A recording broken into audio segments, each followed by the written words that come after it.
1, 2. All right, we are again movie mean time number 4. Cuatro. It's good to use Spanish for this one because this movie is.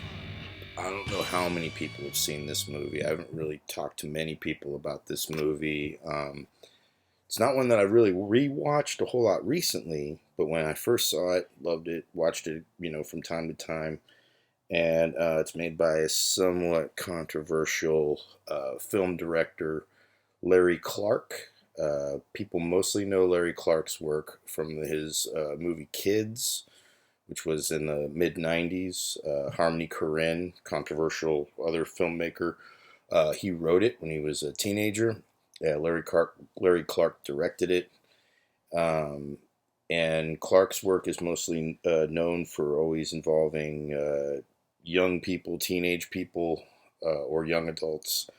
A lot of drug use, sex, both underage and of age. And he has a very, I want to say, an incredibly lurid point of view in his camera work. And he started as a photographer, and his photos, he made like some really impressive photos, journals. He was in Vietnam, and he also documented some teenage years or whatever involving sex, drugs, that kind of shit. If you've seen the movie Kids, you'll kind of get an idea about it. And so he kind of established himself as being one of these filmmakers that would take you into incredibly uncomfortable territory with this subject matter. And which I know people that are definitely paranoid and project love to label him a pervert or of some sort, which is funny because if he was, that's, as far as Hollywood and a lot of all this other shit, if he really was, actors wouldn't work with him. They even joke about that. His other movie, another movie that I saw of his, I haven't seen all of his movies, but the movie that I think is his best movie, even though Kids is probably more known, his best movie was Bully, which is based on a real event. I've been to Florida for a month when I was 19, and it kind of left me traumatized, my experience there. And years later, when I saw the movie Bully, it gave me flashbacks to my feelings of what happened in Florida, and the events that took place in Bully seem to be common. That's like a movie about a boredom killing by teenagers in high school. This movie is called Wassup Rockers, and Wassup Rockers is this right here. This is a different movie. Came out in 2005, and Wassup Rockers, I want to say, is probably a precursor to a lot of all this woke bullshit that's going on right now. And Larry Clark was ahead of his time, because, in case you couldn't tell, I mean, you kind of hear Wassup Rockers. It sounds different. You see some skaters, you see an eyeball or whatever. You can figure out just from looking at it, it's young people, but there's a difference. These are young brown people. If you take a look at it, it's you've got Guatemalan and El Salvadorian teenagers in this movie, and these are primarily non-actors, and yet it's a film. It's a fictional film based on their real life, inspired by their real lives. I want to say this is my favorite movie of Larry Clark's, because it has a lot of heart. Unlike Kids, unlike Bully, again, you have actual people who he befriended. He basically met these skater kids when they were in their early teens, down in L.A. He met these skater kids that were from South Central, and again, they're all descended from Central American heritage, but they get labeled Mexicans in that area in America because we're all idiots, and so these kids had an interest in punk rock, hardcore, metal, whatever, skateboarding, and they had that bond, but it wasn't like something. It's really funny. They're like a tribe. They're these tribe of youngsters, and he met them, befriended them. And again, this is like an old man Larry Clark befriending these young kids, gaining their trust, and ended up writing a movie inspired by the stories that they told him, and then putting it into a little bit of a fictional narrative later, and made this movie. And which is, I dare you to watch this, and through all of any luridness, not fall in love with the characters of this movie.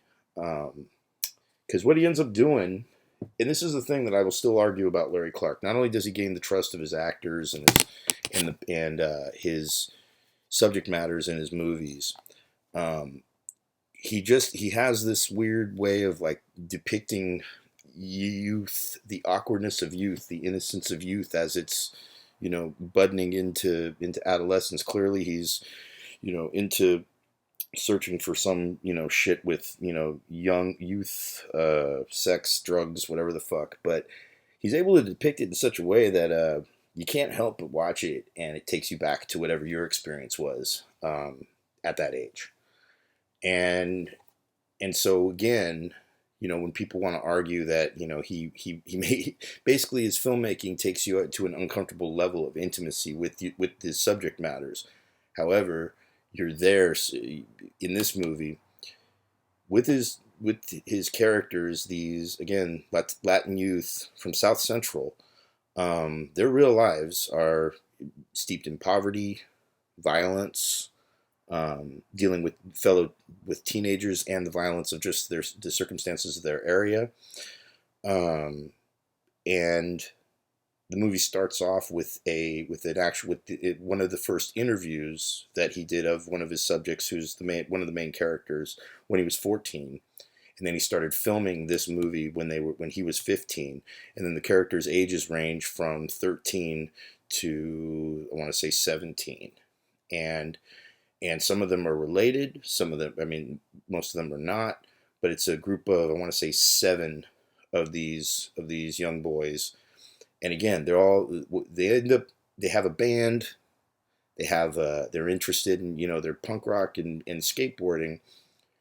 but they don't really. What's funny about them is that these are interests that it's what they're drawn to, but they weren't. This was made and released in 2005. These kids really they were drawn to it, and they reflect a part of the Latin culture that was drawn to metal, punk, hardcore, and skateboarding and Morrissey. But what's funny is he ended up stumbling upon these kids, made this movie, and then depicts their lives in their high school. Everything in the movie is fiction, because it starts off with like a murder, and that kind of kicks it off and introduces the characters, just to kind of introduce you to their area where they're from, and then the rest of the movie you get to kind of get to know them in their world, and then they take them on a journey. And the journey ends up, as he says, is kind of like he basically turns it into The Warriors, if you've ever seen The Warriors, the 70s movie. And they encounter some adventures, and they lose, a couple things happen to a couple, and they kind of get picked off, but they make it back. And again, the kids and a lot of the there's other actors that are actual actors, but the kids themselves are non-actors. And yet they act in this movie, playing themselves, and you can see some of the cornball acting that they're doing and all that, and somehow it works. You buy into it. The most famous person in this movie is Janice Dickinson, the nutty ex-model who plays kind of a version of herself in it later in the movie. But again, it's just one of these movies. Again, the thing that I loved about it was at the time in 2005. When this was made, I'm a Mexican, Guatemalan, English descent. There were no movies depicting any kind of like experience that someone like me, with my background, growing up in the suburbs, being of Latin descent, could relate to on any level. And when I saw this, one of the first times that I ever got to kind of see a reflection of myself in the culture. My band Funeral Shock played a show in East Los Angeles at the end of our tour, and it was wall to wall kids just like in this movie. And I wouldn't even be surprised if some of the kids in this movie were at that show, because it was kind of that smaller world. Um, and their band's music is used in this as well as other DIY bands. There's only like a couple songs that were actually used by, some established indie bands. It's a very do-it-yourself movie that is pulled off incredibly well, just for what it is. And it's the only movie that, there's a roller coaster, there's some tragedy and whatnot in the story, but it's a happy ending. And Larry Clark's movies don't have happy endings. I haven't seen all of his movies. There's some other ones. I don't know. I don't think there's happy endings in those ones either. This is the only one with a happy ending. And again, I think it's just because he really found these kids fascinating, and wanted and kind of created this time capsule movie of just their existence. And what's funny is you see them, and these kids have incredible style and grace to their personalities, and there's not a hint of pretension to it, because it is born out of just what they have. They wear tight pants not because they choose to. It's because when they wear the same pants from when they were kids and grew up, and they can't afford to get new ones, so they just stick with the ones that they have, and they just get tighter and tighter as they get bigger. A lot of the shit they have is hand-me-down stuff. They get skateboards, probably, they can't afford shit. They're poor, dirt poor. This movie probably helped make them make a little money, if they did, hopefully. But again, it's an incredibly well done movie, and if you can get past any of the things that make you uncomfortable, it's actually a very touching story, showing an honest look at a incredibly forgotten subculture before it became cool to pay attention to all the different